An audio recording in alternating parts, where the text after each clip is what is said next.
And we are live. JT here. Welcome to the huddle. The huddle is where I sit down with successful people from the world of sport and coaching. It's to learn more about their journey to greatness. Why do I have these conversations? Because success always leaves clues.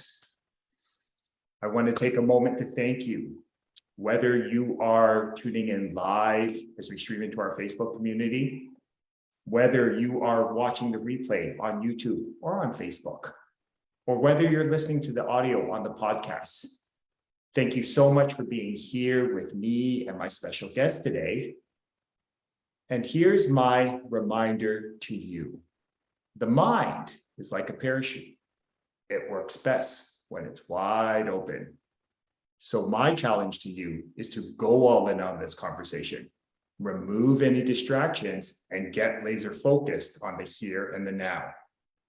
And my guarantee to you is you will gain a valuable nugget of wisdom that will not only help you succeed in sport, but more importantly, in the game of life. I've been looking forward to my conversation with my special guest today.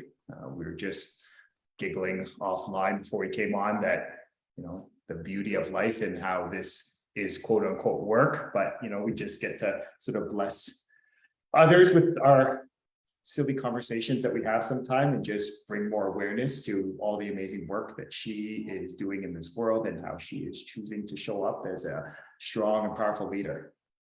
My guest in the huddle today is a great friend. She is also currently serving as a district football coordinator with Football Ontario, specifically in the female development side. And two, she recently transitioned into the programs manager with Football Ontario. My guest in the huddle today is Emily Todd. How are you today, Em? I'm good, thank you. How are you? I am feeling blessed. Before we get kicked off, I really just want to thank you for joining us today. One of my daily practices, and I often remind myself, is to count your blessings. And some days I do it better than others, but like anything, it's a practice, right? And through practice, you get better at it. So I'm a firm believer that the biggest blessing you can give anyone is your time and energy. So just want to thank you again for choosing to invest some of your time and energy into being here with me and our community today. Of course, I'm excited to be here. Thank you for having me. And as we were talking offline, this is number 100 conversation. So you talk about, just celebrating these moments. So again, thank you for being guest number 100. Of course, thank you. Okay. So let's get kicked off, pun intended. One of the reminders that I often like to just, check in with myself is that life is a game and games are supposed to be fun. So I'm curious, what is an interesting fact? I had a coaching colleague that said, hey, we all have our own quirks. We all have these things that make us unique and different. What's an interesting fact about you that maybe a lot of people don't know about you that you'd be open to sharing with our community? Sure. This is something actually I don't know if you know about me, but it's how I got started in sport in general. So people obviously know me now, my passion for football and how much I love being involved in football. But when I was 3 years old, my parents put me in dance. So I was in ballet from like age 3 to 11. So I did competitive ballet, I did like groups, I did solos, I did trios. So that was my first kind of foray into sport. I was even in a production of the Nutcracker too. So I was like pretty seriously into it. And then I stopped at around 11 or 12. I also grew up playing soccer, played volleyball at school. And then in high school, I was on my high school swim team. So just sort of like a mixed bag of sports. And then I didn't actually play football until I was in university. And I played for my residence intramural flag football league just for a season. But yeah, so it's quite a transition from ballerina to football fan and enthusiast. My parents are kind of like, how did that happen? But I'm happy it got me here, obviously. Well, it's interesting. And as you share that, it just reminds me that one of your gifts, again, is this openness to opportunity, right? Opportunities to learn and grow. And it's interesting how that passion for sports started off as ballet and then again got you into a number of different sports. And here we are, fast forward a few years later, and it's sort of manifested into this passion of football. And now, you've created these opportunities to be the calm and confident leader in the football space. That's awesome. Yeah, thank you. Okay. So I'm curious, sport has obviously played an important role for you in your life. I'm curious, is there one lesson that when you think back that you find you've really taken away from sport that you still find yourself applying to your life today? I think there's definitely a lot of lessons, but the first one that came to mind is to trust yourself. I think that's something I've been able to apply to any of the different sports that I've gone into. So trust yourself in taking risks, I think is probably a good lesson. Like I think back to when I joined swim team in high school and it was just a walk-on team, but I did it because, I was going with my friends. It was something new. It was going to be fun. I always liked swimming, but I'd never done it at a competitive level. But in taking that risk and trying something new, I had an amazing 4-year experience with my high school swim team. And it was with some of my best friends. And I got, really strong from doing it. And it was definitely like a good workout and a good sport to be a part of. And I have like really good memories of being on the team. And even though you're racing by yourself in the water, you're still a part of a team. And I think that's something too I applied when I started taking more football opportunities, is just trusting myself and taking those risks. So, getting started with Western football as a volunteer, I just kind of said, this is something that I really want to do. It's kind of a risk because I didn't have a ton of experience working in football, but I was just really passionate about being in that space and helping out any way I could. And it led to, again, amazing opportunities and ultimately led to where I am today and us having this conversation. So I think that's a really big takeaway, is just trust yourself, trust your passion, and take those risks because it leads to so many more opportunities. And I love that. And what I really heard from you is around this idea of like courageous action, right? And it takes courage to take focus action towards your goal, right? Or your vision or whatever, a brighter tomorrow. And what I love about what you shared there, it's acknowledging that when you embark, and you gave the example of, at first going out for the swim team. There are feelings of quote unquote fear, right? That just make you feel uncomfortable and it doesn't maybe feel right, quote unquote. But it's interesting how you choosing to look and really embrace those feelings of fear and then moving into taking courageous action, that you actually were blessed with, again, some great lifetime connections with friends, this experience of 4 years of swimming and all these opportunities just to continue to develop yourself as an athlete and just explore more. So I love that simplicity of courageous action. For sure. So I'm curious, you come from a background in education. So I'm curious, courageous action seems simple enough, but I even think to how we connected here, right? You had to throw your hat in the ring and take courageous action and apply to be a district football coordinator like just under a year ago, right? What is that something that, came easy for you to throw your hat in the ring? Or is that just something like trusting yourself? Was that something that was just developed over years of, reps and sets? I think it's a combination of a couple things. Like I still obviously get nervous going for new opportunities or trying new things. But I think I've just become more confident in my abilities, but also, again, it comes back to risk taking. Like I'm just kind of like, what's the worst that could happen? Like if I apply for this position, worst that happens is I don't get it, and then it's okay. Or, maybe I get an interview and then I get that experience of having an interview or making new connections that way. And then again, if I don't get it, I still, gain something from it. Like I learn something about myself either through the interview process or I make connections with people through that. So I think it's kind of become a little bit easier for me to take those risks or take that courageous action, because I just kind of just thinking like, what's the worst that could happen? Like I meet someone new or something like that. So there's always something positive that comes out of it, even if it's not the result that maybe you want. I love that. And what I really heard from you again, the ability to reframe. And it sounds like the process of reframing is you asking yourself a simple and powerful question. Like, yeah, what's the worst that could happen? And it's interesting that you just, hey, at the end of the day, I'll meet someone new. That's great. Yeah. Now, that ability to reframe, is that something that, a great coach or a mentor had helped you understand, or is that just something that you naturally do?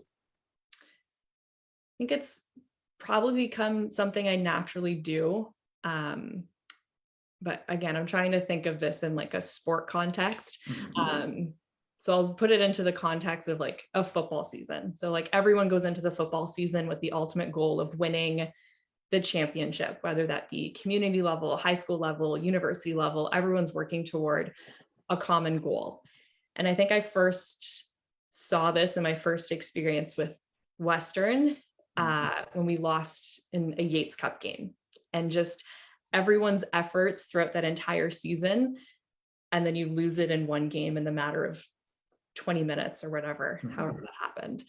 And I think obviously the first couple of days you're really upset. Everyone's in a little bit of shock because their routine is different, but then you learn from it and you grow from it.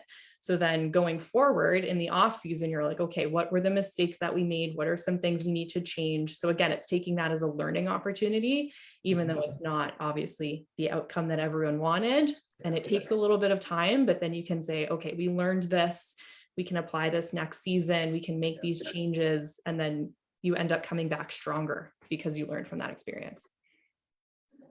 I love what you just shared there. And there were two things that really jumped out at me.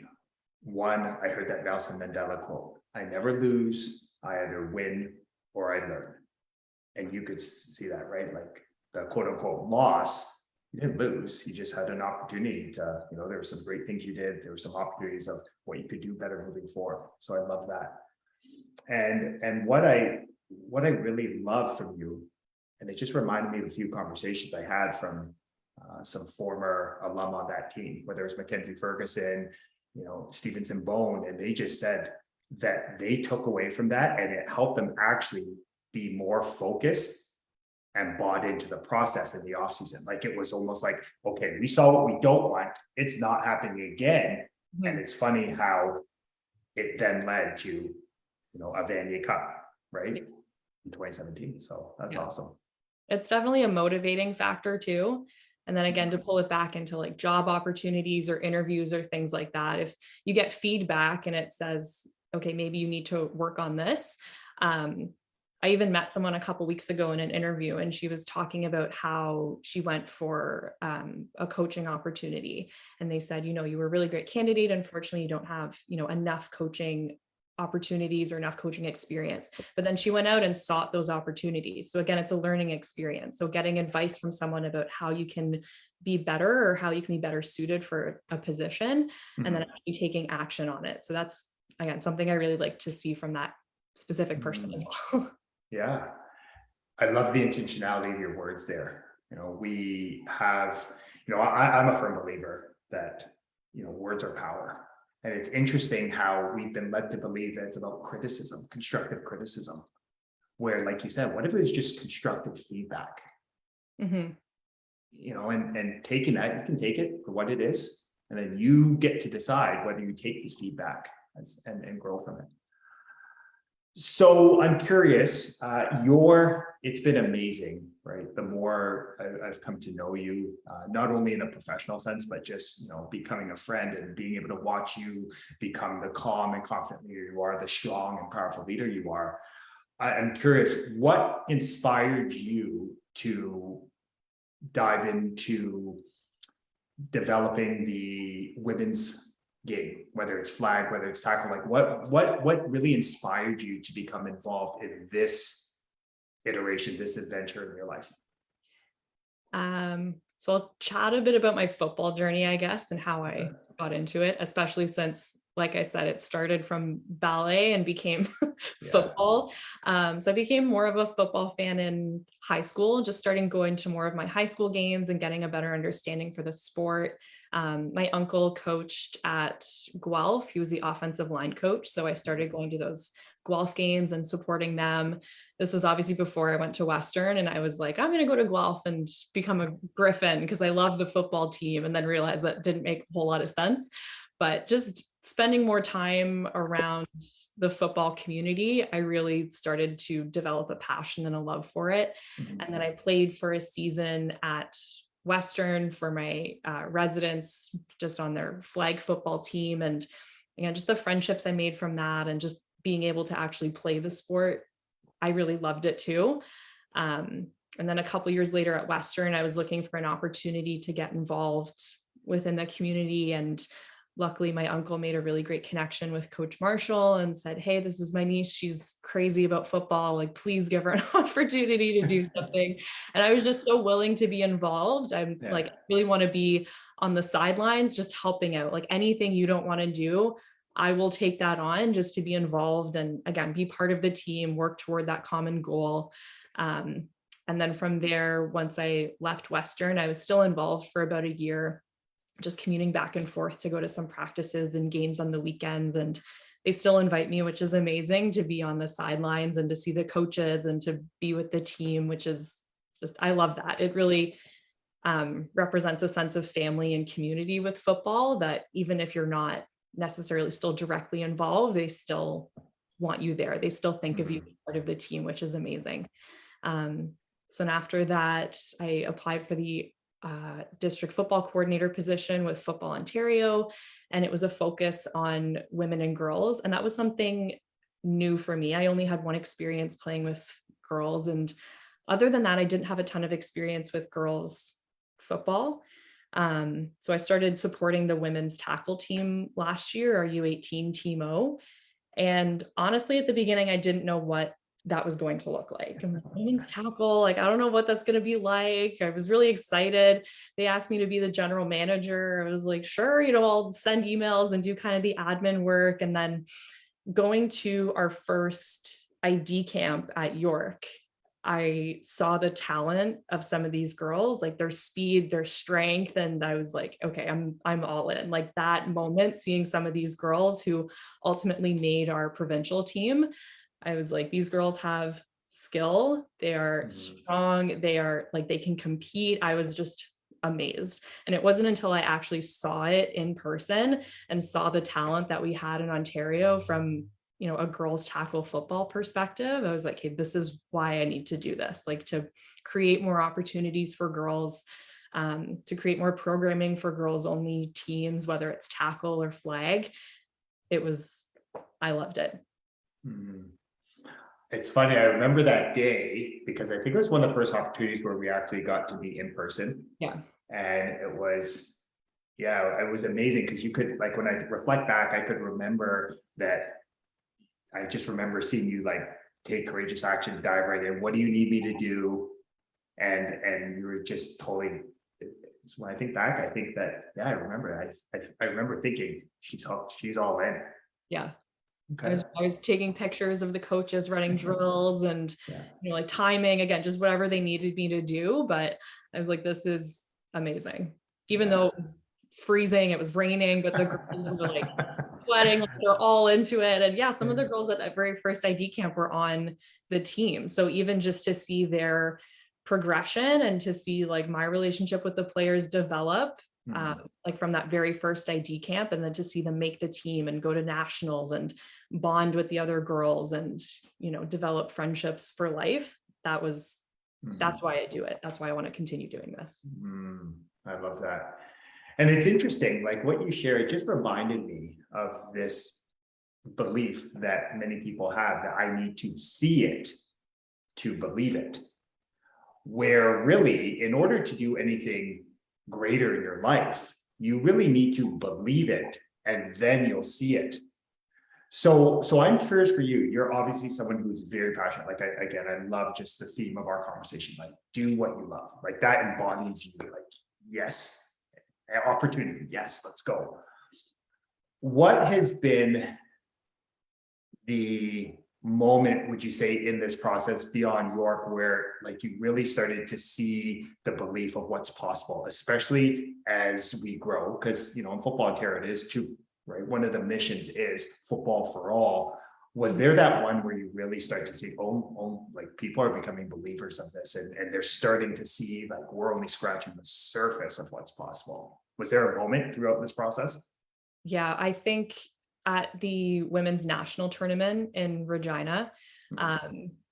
So for anyone who doesn't know, we had our first ever U18 women's national tackle tournament this past summer in Regina. We played at Mosaic Stadium. So to see the girls, and again, Team O consisted of girls that had never played tackle football before this tournament. So for that even to be possible, to see them, all come together, and we had a travel horror story trying to get there with like flights canceled, flight delays, like losing luggage, like through everything, to see them finally make it onto the field at Mosaic Stadium, a huge stadium, amazing. And their first ever opportunity to play tackle football is in a CFL stadium, was incredible. Like I get chills thinking about it. I was standing on the field. I'm like, this is amazing.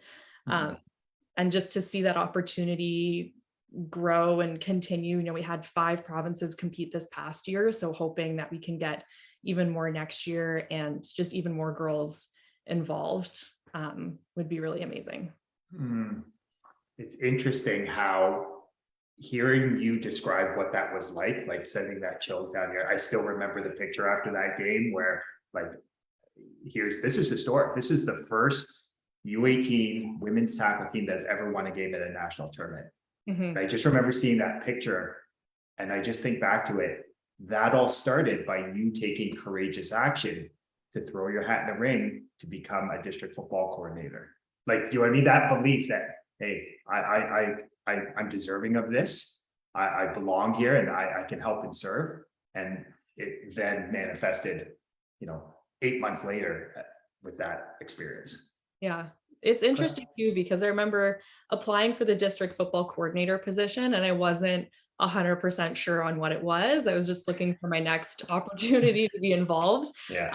I just finished helping out at a high school, just doing their social media and like making a website for the team and that sort of thing. And then I got in touch with Brooksy, who we both know, and he said, yeah, you should apply for this, go for it. And I didn't really know what it was, but I remember getting the call from you. I was at school working, and I'm like, find a quiet place to talk to JT. This is our next opportunity for football. And I was describing it to my family and friends. They're like, so what do you do? I'm like, I don't really know yet, but we'll see. And then, to think that it manifested into me being at the first ever women's tackle tournament in Regina, like it's crazy to think of that journey and to think that one opportunity led to, again, our conversation today. Yeah, it's interesting. And, it's as you remind, I still remember getting an email from Brooksy just saying, hey, Emily's awesome, like advocating for you. And it's funny that as you shared that, you talked about your uncle, Coach McDonald, advocating for you with Coach Marshall. And it's really interesting that, what has helped you get here is, again, your love and passion to help and serve others has allowed you to create these deep connections where people just want to, I've seen it. I've seen how people just want to create opportunities for you. So I think that having people willing to take go to bat for you and speak about how awesome you are, I think it's a testament to who you are as a person. So I just wanted to take a moment just to acknowledge that. Thank you. I appreciate that. Something else this just came up when you were saying that is like, now I have like Coach Greg Marshall as one of my references. Like for me, like just obviously my passion for like Western football and football in general, having Coach Marshall on my resume, I'm like, this is amazing. Like, I love this. Yeah. So I'm curious, we're in an interesting time now where there is more opportunity out there, right? You think even from whether it's women's tackle, right? We just started, we're seeing those, not only the first national tournament, but now you're seeing the leagues start to come in at a provincial level. So you're starting to see more infrastructure, and you're starting to see the growth of flag, like flags exploding, right? You see the Olympics in 2028 and all these things. Like, what to you is the next step if we truly want to really grow this game and provide more opportunity? What would you say is kind of something that's maybe missing in the past, but we could address moving forward? I think we need to create more programming for girls, like just specifically girls programming. I was going through our membership list for Football Ontario, and I've reached out to a few clubs, and they say, yeah, we have co-ed. I'm like, that's great that you offer co-ed, but we do need the programs for girls only football. And I saw this at a community level a few months ago when I went to a flag futures day here in Burlington. And it was just a day to come out and try football, learn from some coaches, some foundational football skills. And I had a small group of like 7 or 8 girls. And I was just, teaching them how to throw, catch, just some very basic skills. And they had so much fun with it.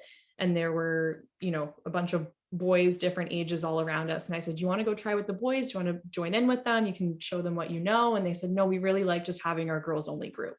Okay. So it's great to have co-ed programming, and it's great to involve girls in that. And I admire the girls who go out for their high school football teams and are like the only girl on the team and play with the boys.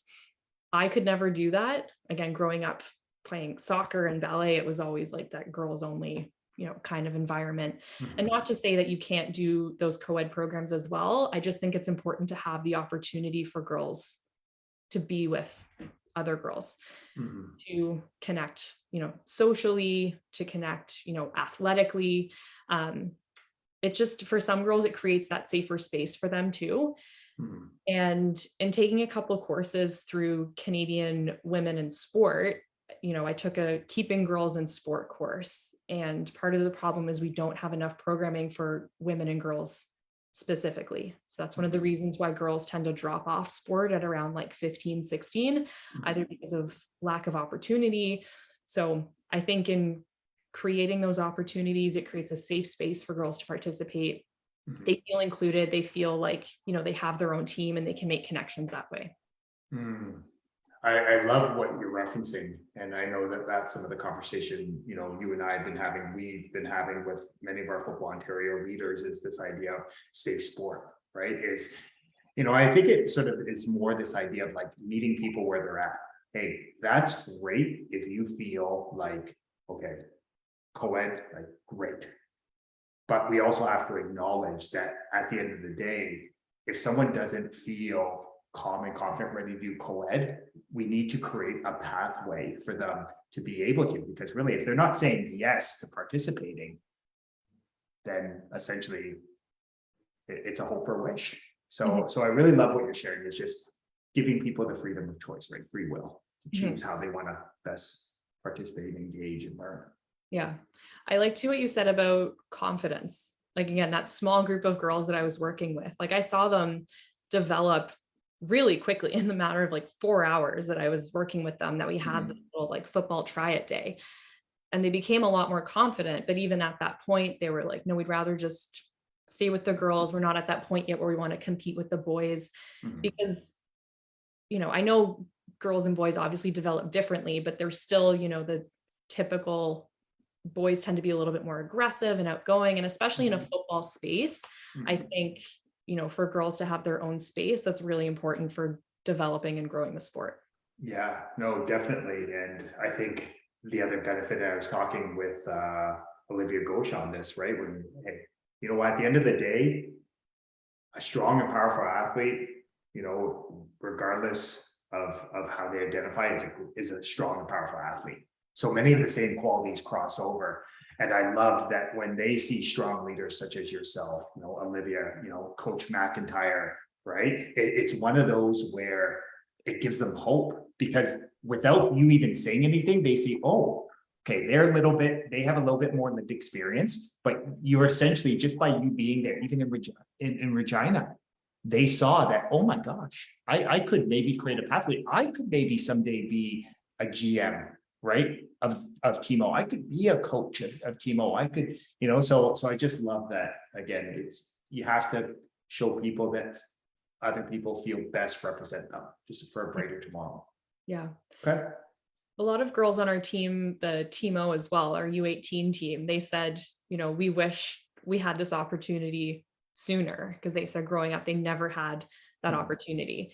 Again, quite a few of them played on their high school teams and played with the boys, which I admire. Like, that's something I could never do. I would be terrified of getting tackled, but it's amazing that they go out and do that. And, Yeah. that shouldn't have to be their only option, I think, to play. Like, they were so grateful to have that opportunity to be with other girls and, Yeah. just connect and like share that common experience and interest that they had. Mhm. So you said something interesting. You talked about programming, and I think programming is a number thing. It's being able to offer opportunities, but then it's also being able to continue to develop, strong and powerful leaders such as yourself, whether from an administration standpoint, whether from a coaching standpoint. What would you like to see happen? Because I'm a firm believer that what you invest your time, energy, and money into says what's important. You can say opportunity is important, but if you're not providing opportunities, if you're not investing your dollars into it, I in a loving way say, okay, put your money where your mouth is. What would you like to see happen? Like, what needs to be provided from a programming standpoint, whether it's from the team, club, organization, the PSO level, the NSO level, like what just needs to be provided for so we can continue to develop strong and powerful leaders such as yourself? I think it really starts with the grassroots programming, which luckily is one of my focuses coming into this new programs manager role. So even just having more of those opportunities like our futures days where people can come out, try football, learn some skills, connect with other people who are interested, connect with coaches in the community. And I think that would be a really great place to see more female coaches as well. So either people like myself, just to like connect with the girls and connect with them on, like a female level per se, Yeah. to see people like yourself or like Erin who have an interest in growing the sport for women and girls, that would just make them feel a lot more comfortable and safe as well. So I think having those opportunities where people can just go and try it, and then that as well shows the coaches in the community that there is a demand or there is a need for girls only programming. Because if you get, more and more girls out to these sessions, they say, okay, wow, we do have a lot of girls in our community that are interested in playing. And then the second part is developing coaches. So again, tying it back to the Canadian Women in Sport programming, I took a gender equity lens training, like I said, and then the Keeping Girls in Sport. And a common theme in both of them is how you need to coach girls a little bit differently. Like their drive is different than boys. Like boys typically is like, I need to win at all costs.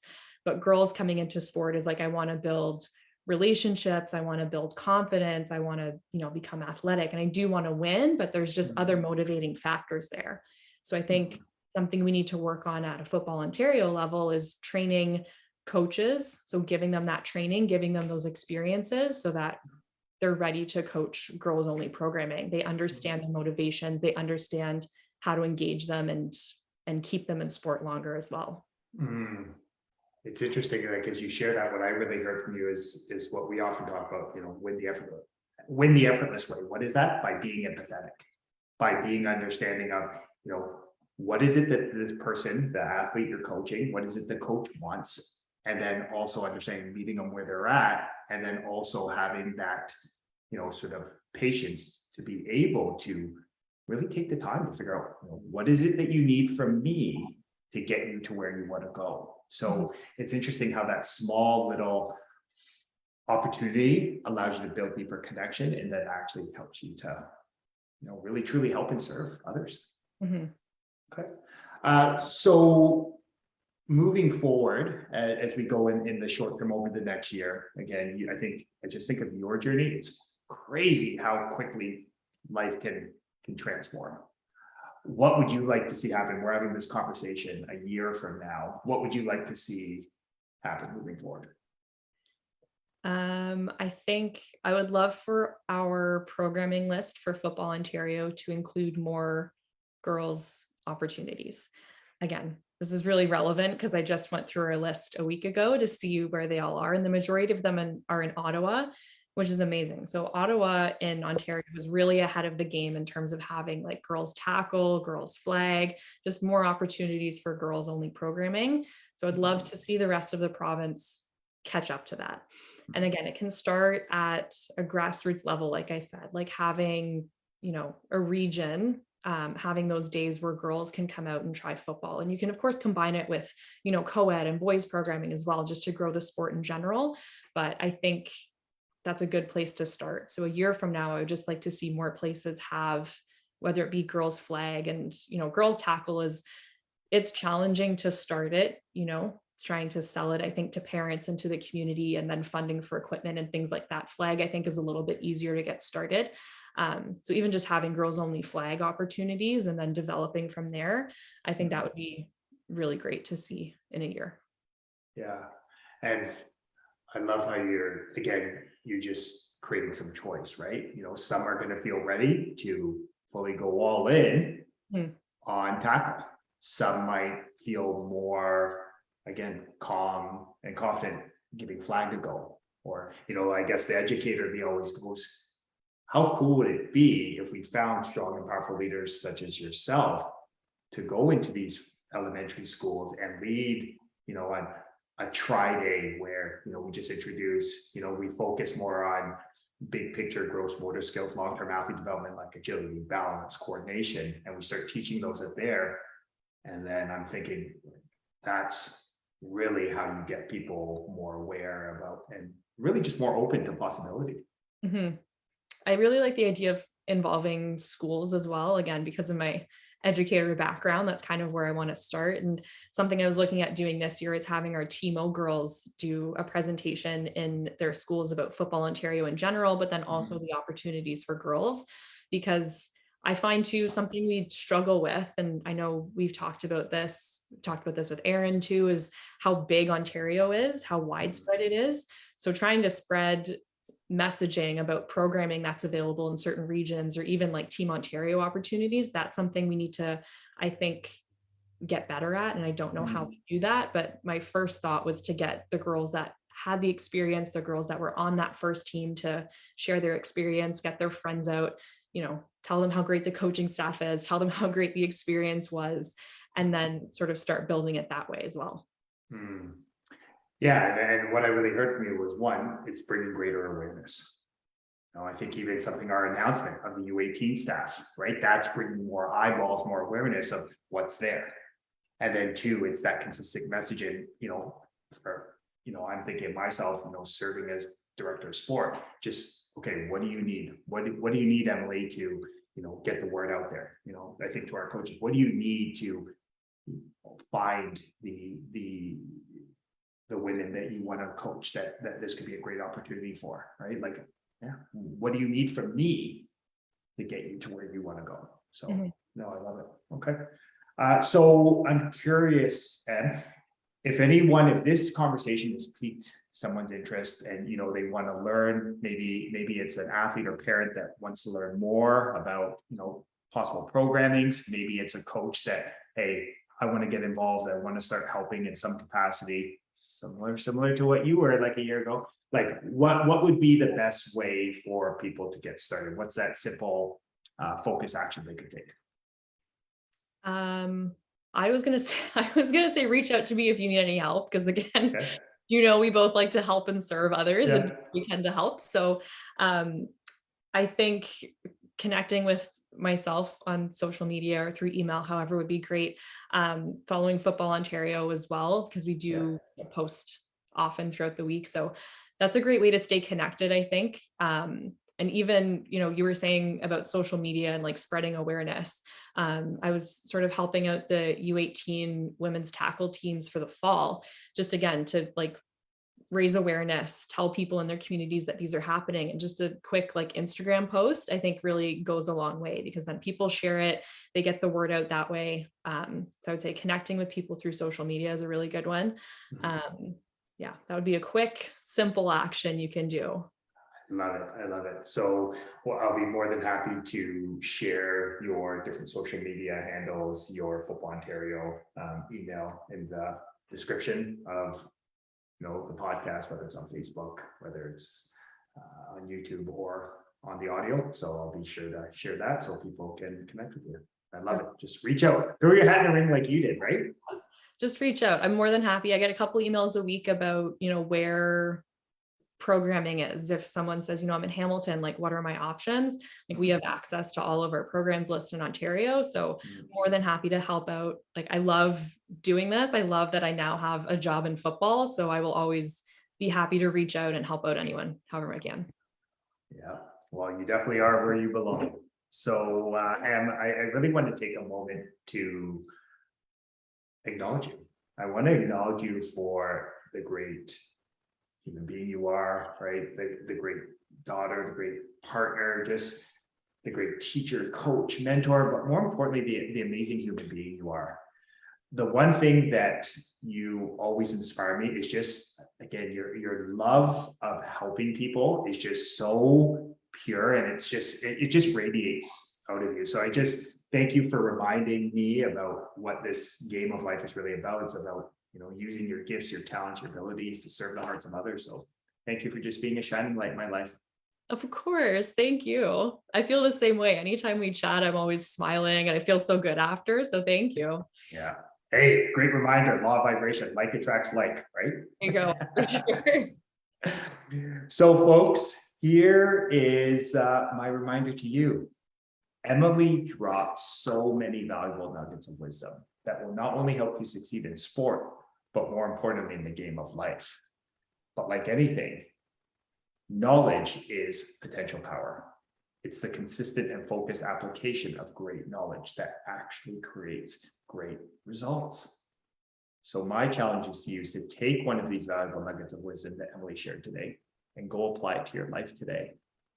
And as I remind you every time in the huddle, you are deserving of greatness. You are worthy of greatness. You are greatness.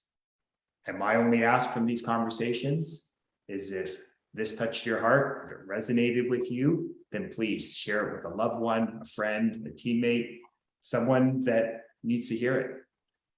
The more people that we have learning about and understanding and applying these simple ideas in their life, the brighter the world will be. So as always, I love having these conversations, and I look forward to seeing you next time in the huddle. Have a blessed day, rest of your day, everyone.